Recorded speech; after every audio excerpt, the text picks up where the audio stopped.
Magandang araw sa inyo lahat guys. Kung bago ka pa lang sa aking channel, huwag kalimutan pa-hit and like and subscribe. Ito na guys ang scrimmage game ng Olympic FIBA Team USA laban sa USA Select Team. Medyo maganda ang lineup ngayon ng Team USA. Andiyan sila LeBron James, Stephen Curry, Anthony Davis, Joel Embiid, Anthony Edwards, Devin Booker, Jason Tatum, Durant, at ang 2024 Finals MVP na si Jaylen Brown.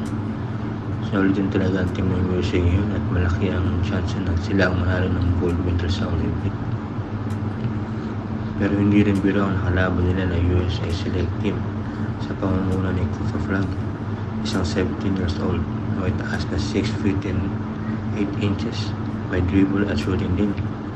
At pinahirapan lang naman niya ang USA team at natapos ang score sa 74-73 na isa lang ang nilamang nila.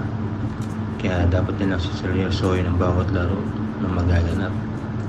Kaya hindi rin dapat sila magpakampante dahil madami ng malalakas na team ngayon sa iba't ibang bansa. Kaya dapat magamit talaga ni Coach Steve Kerr ng maayos ang kanilang mga player, especially ang rotation ng mga star.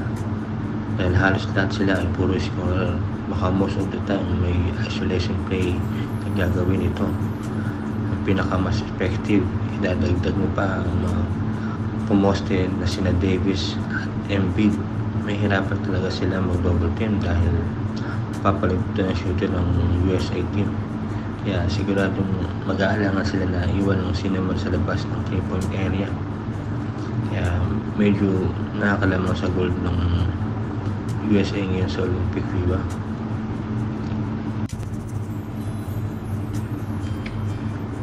Kaya kayo guys, ano sa tingin nyo? Lamang ba talaga ang USA team ngayon sa Olympic na makuha ang gold medal? Paki-comment na lang sa baba at pag-usapan natin.